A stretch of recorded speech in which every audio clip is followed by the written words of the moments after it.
and people get so much use out of them. And they're free shipping. Oh my gosh. Okay, now, maybe we shouldn't have done this, but that's okay. And we get it first.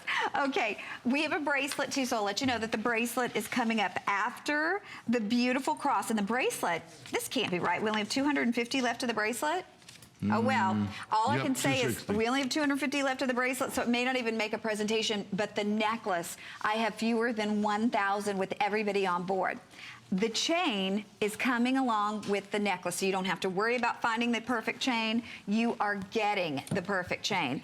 Inside this beautiful cross, I mean, the detail, the design of the cross alone is incredible. But you have an authentic encapsulated stone from the cave of the Nativity, the birthplace of Jesus, located, of course, in Bethlehem. So you think about the reason for the season, and you think about all that it means to so many of us, especially those of us who are Christians. This is something, I always tell Anthony this, I can remember the first time he brought the first stone of the Nativity. It gives me cold chills to touch these, to think about where they've been, to think about that this could have witnessed the birth of Christ. There on the back, it's Love God, and here you can see your little, it's like an encapsulated cover for your nativity stone. Everyone's different. You get that certificate of authenticity, and in it, it lets you know that in 1963, renovations took place in Bethlehem in the manger under the Church of the Nativity, where it's, of course, the recognized birthplace of Jesus.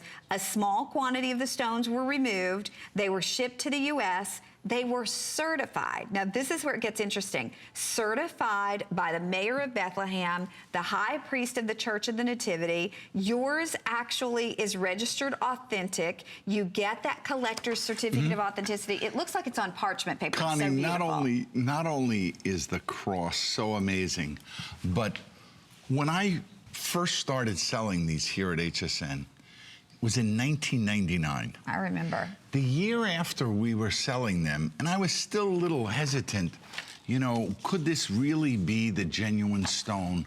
Did this stone really come from that location? And the Vatican that year recognized the Nativity stone as their Jubilee stone. Yes.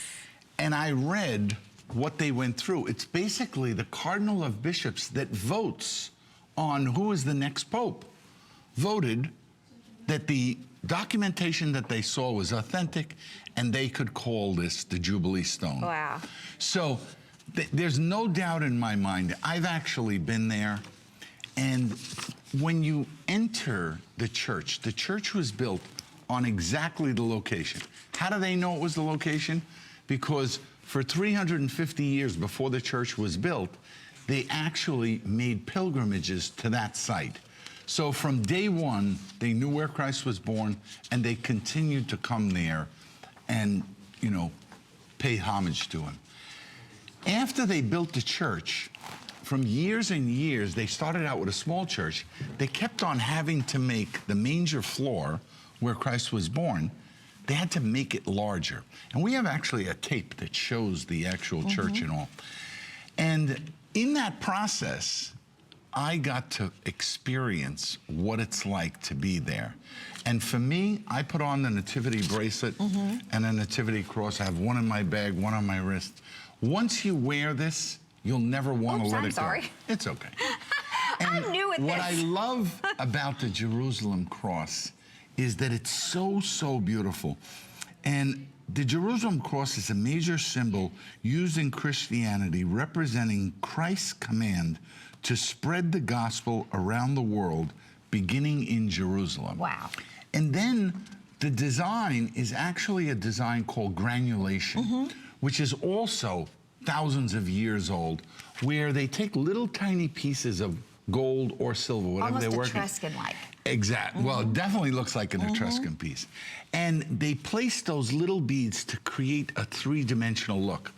The other thing that, if you notice, the star around the Nativity stone, that is a 14-point star that represents the 14 stations of the cross.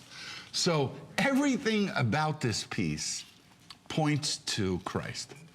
And if you love the pieces that we've made in the past, you love our jewelry, then this is what you want. But Anthony, too, and we showed the back of it, it says Love God engraved on the back of it.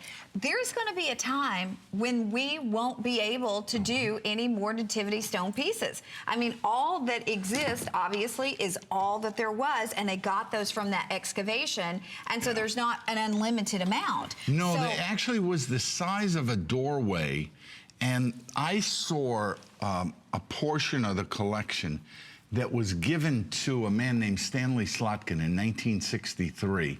He was an archaeologist. He was actually the father of party rental furniture. He became a millionaire because he had many places that did that. And then he would do archaeological digs around that area. And if he found anything that he thought pertained to the church, he would immediately call them in. And out of respect for him, they normally bury those stones on location. They would never sell anything from a church. They gave him these stones with the commitment that every stone that was sold, a portion of the proceeds will be used for charitable endeavors. And to this day, the family that controls these stones still does that. But, I mean, my point was that there's going to be a time when there aren't any more of the stones. Absolutely. So to have a piece of history, to have a piece that, you know, again, could have been right there, because it is from the birthplace. Yeah, we're going to find the tape and show you. From Jesus. So you have something that was actually there, and you just think about how amazing that is. It gives you cold chills. Maybe you've always wanted to go to that part of the world, but you've never been. This is like, you know, something that kind of takes you there until you can go, or, you know, I know I've always wanted to go. Well, I can tell you, my brother was just there, and what he said was, it's so dangerous. Of course, that's why I haven't. To make the trip. Sure. There's a street, actually, where the Stations of the Cross, where Christ carried the cross, but it's so dangerous that he was on the other side of Jerusalem. He didn't go.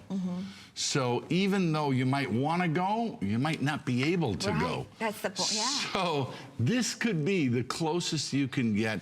And I can only tell you, I wear the bracelet, and I love looking at it on my hand. I love touching it. So you will be so attached to this piece. You heard a caller before, Donna. She says how many of them she's given as gift. Because here again, you're giving a piece of history. This is not a hula hoop, okay? This is not a Frisbee. This is something that when you do your research, and I wish we could find the tape so we could show them, that would actually show the church and the location. But this is, you can Google it when you receive it at home. Just take the certificate and then just Google Nativity Stone, and you'll watch what'll come up. It'll talk about it being the Jubilee Stone. It's just an amazing Okay, piece. and I want to remind you, it's $10 off. It's under $10 on your charge card to be able to bring it home. The chain comes along with it. The chain itself is $18.